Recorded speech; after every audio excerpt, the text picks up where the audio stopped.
Curating your home does not actually start with a cardboard box or a fancy label maker. It starts with what I like to call the heart work, which is the internal work we do before we ever even pick up an object. And today we're walking through how to prepare yourself mentally and emotionally so that when you finally start touching your things, you're actually ready to let go. Hi, and welcome back to Life of Gogo. If we haven't met before, I'm Mary, and with my co-creator Adrian, we've spent 5+ years building an online community where women come together to share tips on home organization, productivity, and life hacks. Here you'll find warm conversations and practical solutions to help you make your life a little easier and a lot more enjoyable. After helping hundreds of women, we are excited to expand to YouTube to share our content with a wider audience. So grab a cup of whatever you love, settle in, and let's start creating our best lives together, one week at a time. And as always, please help us in our journey by hitting the like, subscribe, and share buttons.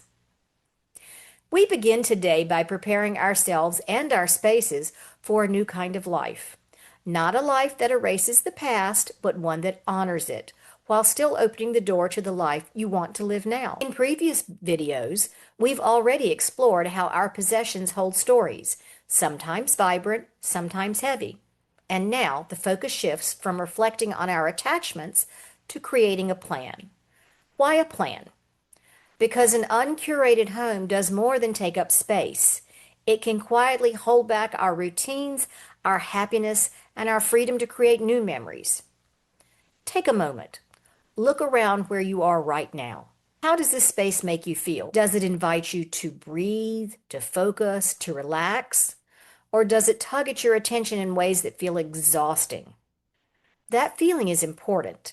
It's telling you where your preparation needs to start. And it's important to appreciate that preparing to curate is a thoughtful process. It requires not only physical work, but also a gentle mental shift. I want you to sit quietly with just one question. The question is, why are you doing this? And that sounds like a simple question, but your specific answer matters more than you might think. Some of us are curating because we're downsizing and we have to, while others are doing it for their families to save them from a very difficult job later. Some of us are doing it purely for ourselves because we want our homes to feel lighter and more like who we are now.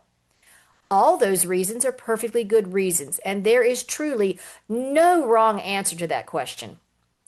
Knowing your personal reason is what keeps you going when this process gets difficult. And I promise you, it will get hard at some point. I want you to write that intention down somewhere you will actually see it, like a sticky note on the mirror or a note in your phone. Because you will start strong and then you will hit something that stops you cold, like a box of handwritten letters or a childhood trophy or old photographs. And your intention will bring you back. There comes a time when you begin to look not only at what surrounds you, but what will remain after you're gone. As you start curating your space, you may notice that your belongings begin to feel different, less like permanent fixtures and more like companions that have walked with us for a long time. And sometimes when we hold on to everything, we're not preserving our life, we're just postponing decisions that one day may fall to someone else. Imagine someone you love standing in your space, surrounded by your belongings, trying to understand what mattered to you most. Would it feel very clear? Or maybe would it be overwhelming for them? And this is where your legacy becomes a gift. When you begin to curate with intention, you're not reducing your life, but refining it.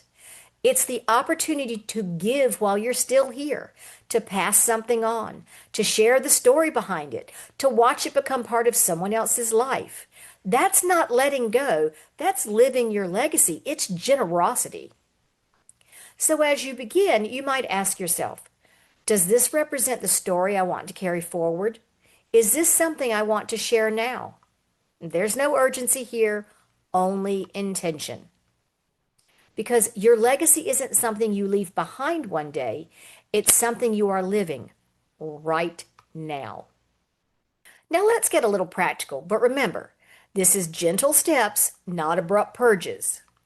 Good intentions are a great starting point, but they aren't the finish line.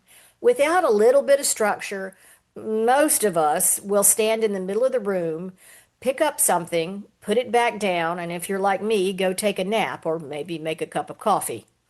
To avoid that cycle, we're going to set up a few simple guidelines to help actually move through the space. One helpful tool is creating criteria. Examples like items that consistently bring me happiness, I'm going to keep. Items with a daily practical purpose, I'll keep.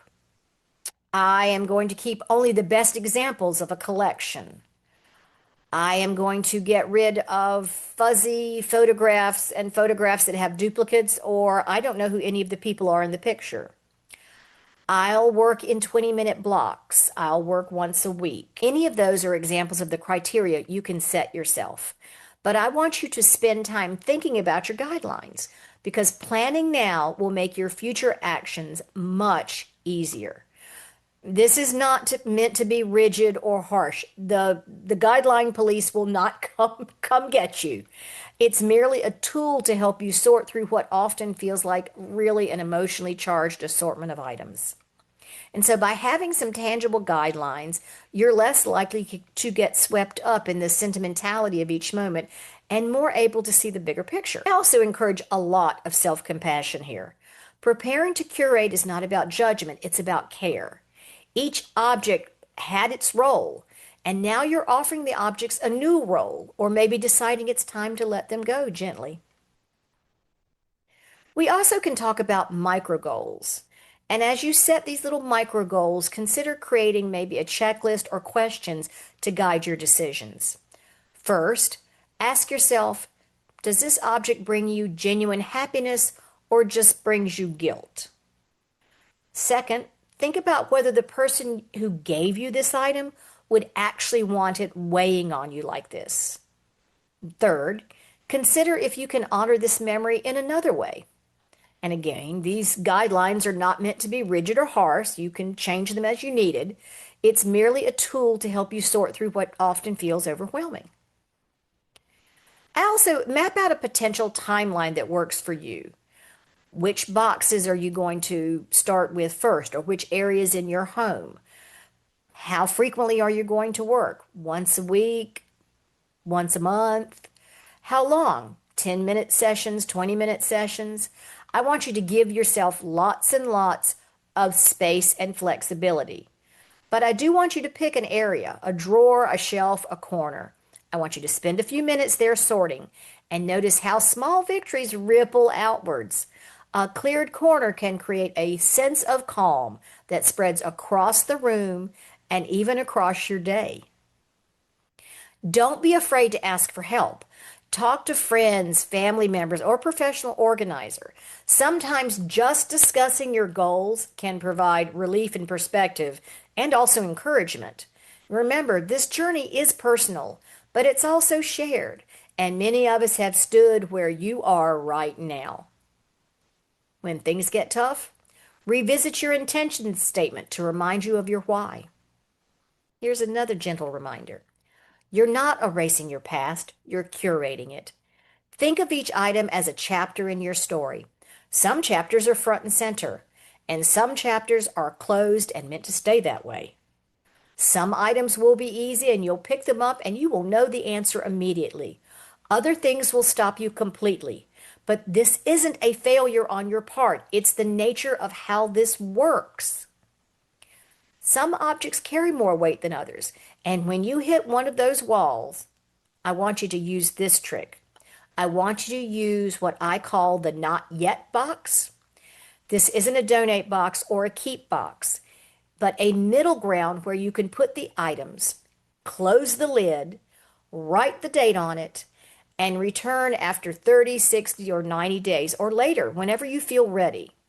This simple step removes the pressure of having to resolve every single emotion in one setting. And this is pressure that doesn't really serve you anyhow. Now, this next part often gets overlooked. Celebration. Every shelf cleared, every drawer sorted, every box labeled donate is a win. Take a moment to acknowledge that. Remember, these objects aren't just stuff. They're a weight of unmade decisions, deferred intentions, and memories that no longer serve us in the way we need. Each step we take in planning, sorting, and preparing is an act of self-care. We are choosing clarity, creativity, and space for the life that we want. So as you prepare, I want you to pause and reflect. Which spaces in your home feel kind of heavy right now? Which ones maybe could be your first micro goals? How can you balance memories and honoring those memories with creating space for the present? Preparing to curate is a bridge. It's the moment where we move from accumulation to intention, from chaos to clarity.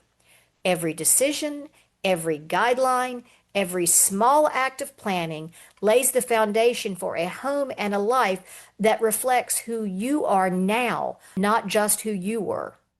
To support your journey, we put together a free workbook to help you work through this process, and you'll find it in the links in the description below. It's a good companion for everything we've talked about today, and I think you'll find it really useful. I would love to hear where you are in this process right now. Feel free to drop a comment and tell me if you're just starting to think about this, if you're somewhere in the middle, or you're really ready to dig in. And if this felt like something maybe a friend or relative of yours may need to hear today, please share it with them, because sometimes we just need to know that we aren't alone in these feelings. And if this resonated, please hit the subscribe button so you don't miss what's coming next. Our next topic in this series is talking about getting started and keeping the momentum going, including what motivates us and our different working styles. We also do a monthly live session with our community, and I would love to see you there. So this is Life a Go-Go. Cheers.